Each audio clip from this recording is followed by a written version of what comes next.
पासी साहब आपने बिल्कुल सही कहा सर, और उसमें भी आपको ये पता होना चाहिए कि कहीं ना कहीं ट्रेंड जो है वो सी वोटर के सर्वे में नजर आ रहा था। आपने बिल्कुल सही कहा सर, कैसे दिसंबर में 32% वोट शेयर। सुनिए तो मेरी बात, अब मेरी बात सुन लीजिए ना। फरवरी मार्च में वो बढ़कर 38%, और जब चुनाव नतीजा आया तो वो वोट शेयर 38% से भी ज्यादा 42% पर पहुंचा। सर हम बताते हैं मार्जिन ऑफ एरर जो है वो 3 से 5% का रहता है। अब यहां क्या हो रहा है सर, आपका वोट शेयर ना नीचे की तरफ जाता हुआ नजर आ रहा है। तो ये ग्राफ अगर नीचे की तरफ जाएगा तो फिर मुश्किल है ना सर, जैसे पिछली बार ऊपर की तरफ जा रहा था जो आपने बताया। ग्राउंड लेवल पे ग्राफ आम आदमी पार्टी का अप ही है, सुन लीजिए। हाँ जी, ग्राफ आम आदमी पार्टी का अप ही है। कारण क्या है कि आपका जो सी वोटर होता है ना अभी, वो ज्यादातर कुछ पर्टिकुलर शहरी इलाकों में चला जाता है। लेकिन मैं आपको एक चीज अभी भी बता रहा हूं, जालंधर जो थी कांग्रेस की सीट थी, और कांग्रेस वहां पे एक तरह से राजधानी थी कांग्रेस की। हाँ जी बिल्कुल। उसके बावजूद आम आदमी पार्टी वहां जीती, और कोई भी ओपिनियन पोल ये नहीं कह रहा था कि आम आदमी पार्टी वहां जीत रही है। बिल्कुल वो बड़ी जीत थी जालंधर की सीट, जिस तरीके से वो कांग्रेस के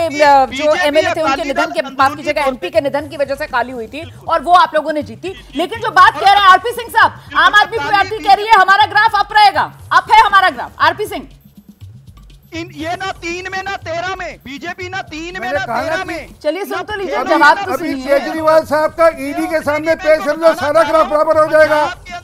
जब ईडी के सामने पेश होंगे, कहाँ जाकर दुबक गए हैं, कहाँ जाकर डर के मारे बैठ के भाग गए हैं, पता नहीं। जब निकल कर आएंगे बिल के बाहर से निकल कर आएंगे, और जब ईडी के सामने पेश होंगे सबका सब दूध का दूध पानी का पानी हो जाएगा। लगातार आप दोनों लगातार बोल रहे हैं, नॉन स्टॉप, ऐसे चर्चा नहीं होती है लोकतंत्र। ठीक है सर, ठीक है, दोनों की बात आ चुकी है। मोटे तौर पर आप दोनों अपने पॉइंट्स रख चुके हैं, अब आप उन्हीं को रिपीट कर रहे हैं। मैं जल्दी से रुक करती हूँ। अर्शप्रीत खड़ियाल साहब हमारे साथ मौजूद है, बहुत देर से हाथ उठा रहे हैं अपनी बारी के लिए। आइए 30 सेकंड में अपनी बात रखिए।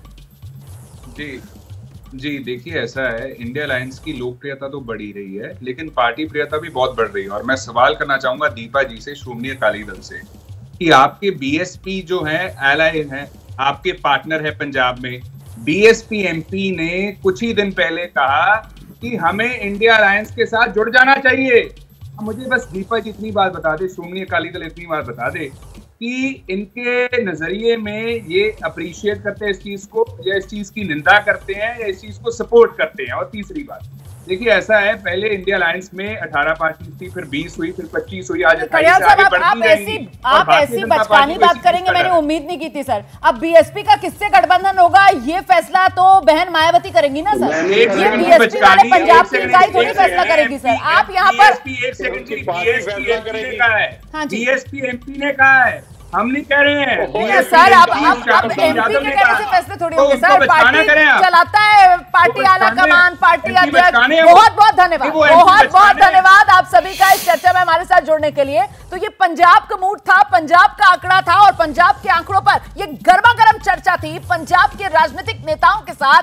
आगे अगला वो राज्य जिसके आंकड़े आपको दिखाने वाले हैं, वो राज्य महाराष्ट्र है, जहां की सियासत बड़ी खूबसूरती से इस तरीके से बदली है कि साहब दोनों वहां की जो क्षेत्रीय पार्टियां हैं दोनों दो फाड़ हो चुकी हैं, और दोनों का ही एक एक धड़ा राष्ट्रीय पार्टियों बीजेपी और कांग्रेस के साथ खड़ा हुआ है। तो ऐसे में आंकड़ा क्या आने वाला है महाराष्ट्र से, बताएंगे आपको।